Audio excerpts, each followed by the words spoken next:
Know Your Candidate. Presented by Portland is Possible, broadcasted by XRAY FM. In this segment, we offer a brief background on the visionary candidates that are proudly standing and running for the acclaimed Portland Area City Council. For now, we have a candidate of District 3 that incorporates Montevilla, Belmont, and Hawthorne neighborhoods.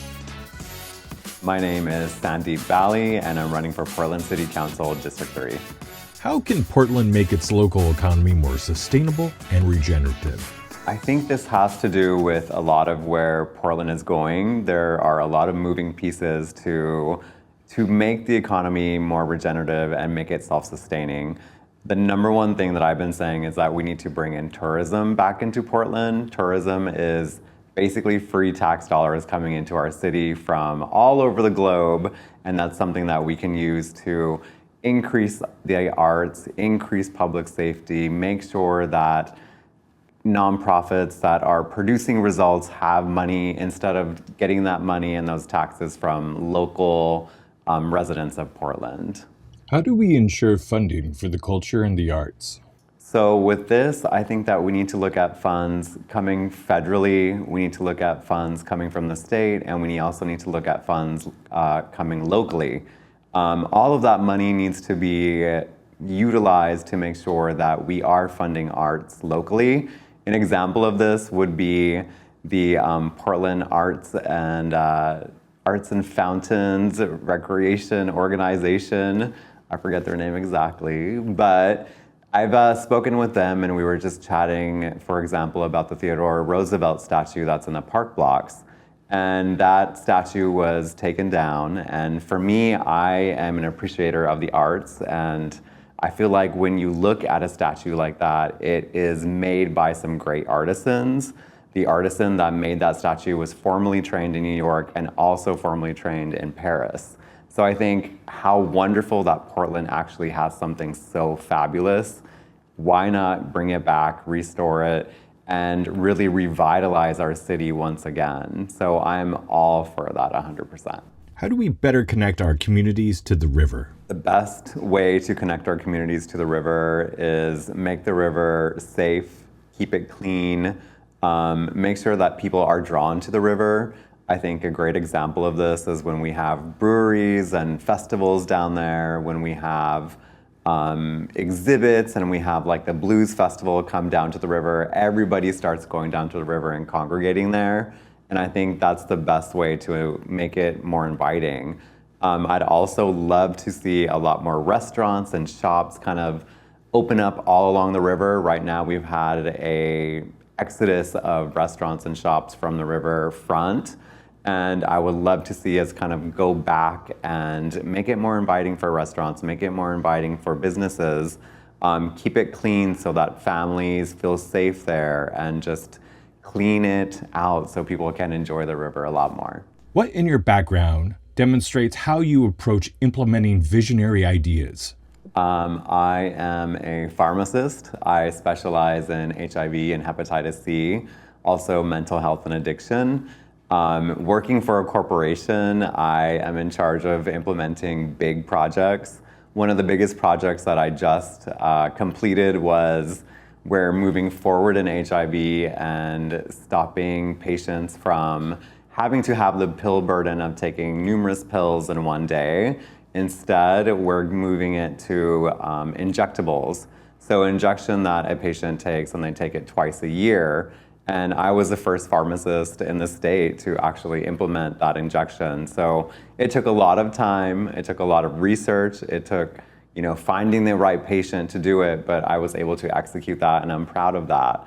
And I'm also working on reducing HIV rates in our county and educating the youth and making sure that people know that there are avenues for them for their health care. That all takes a lot of work, a lot of background work, a lot of meetings, and just a vision to be able to start a project from nothing and then complete it towards the end. Since we have a little bit of more time, I'm going to talk about my nonprofit as well. I started Next Level, which is a nonprofit that helps students that are interested in getting into frontline work, getting them scholarships. I started the nonprofit during COVID, when COVID first started, I was just like, I need something to get myself out of stress. And so I started it, and it was literally just an idea at the dining room table, and then now it's a full flourished nonprofit. We've had our second like gala, our fundraising event, and both have been really successful. So I'm proud of myself and proud of my friends who, joined me along the ride. The Central City is a large area of land connected by a river that includes communities, businesses, and transit needs. How should the City Council consider these diverse stakeholders in policymaking? For me, I think it's very important to look at all stakeholders that are interested in our city because they are the ones that are bringing innovation into our city. The number one thing that I'm looking at right now, just in like building up the city, is businesses and also affordable housing. I think for businesses, a lot of stakeholders that are interested in investing in our city are pulling out and not investing in our city for numerous reasons, but one of the main reasons is that we have a really high corporate tax here in the city compared to other cities. And one of my goals alongside many others is to reduce our corporate tax. And, as a city, we have been championing Portugal's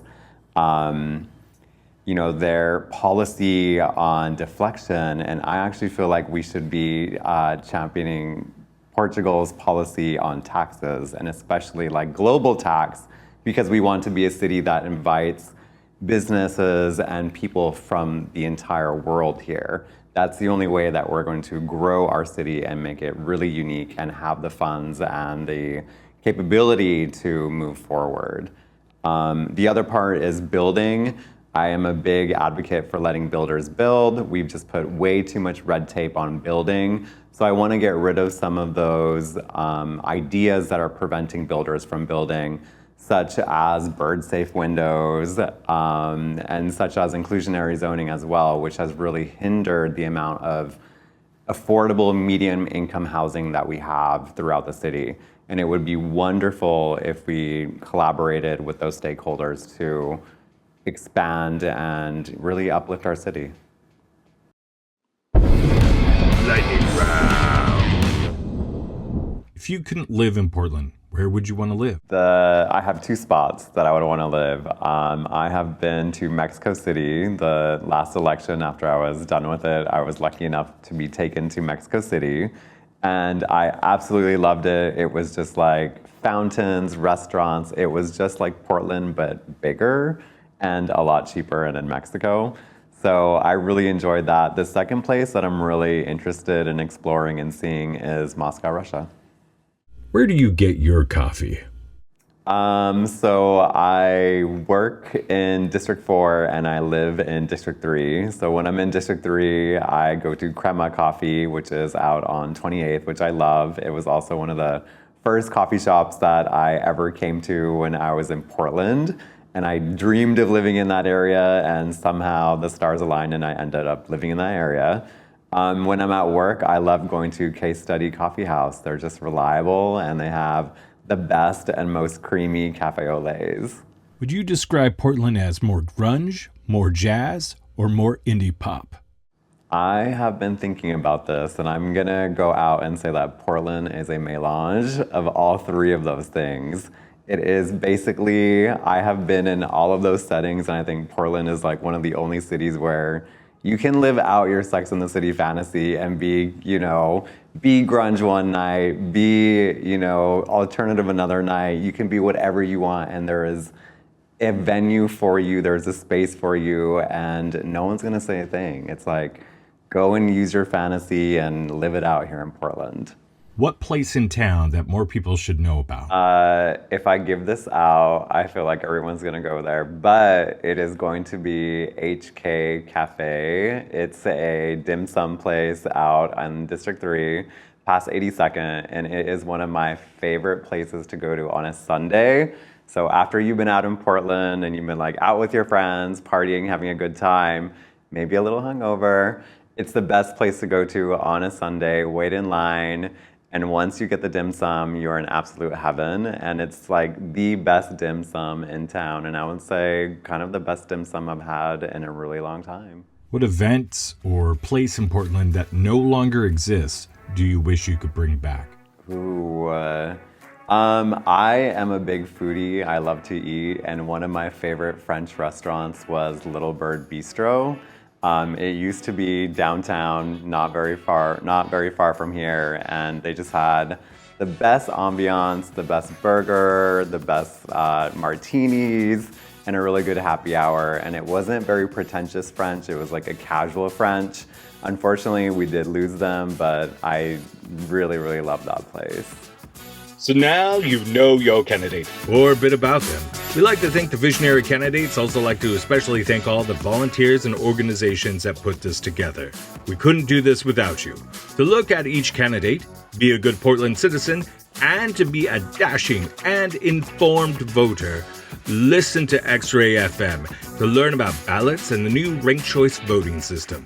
And check out portlandpossible.org.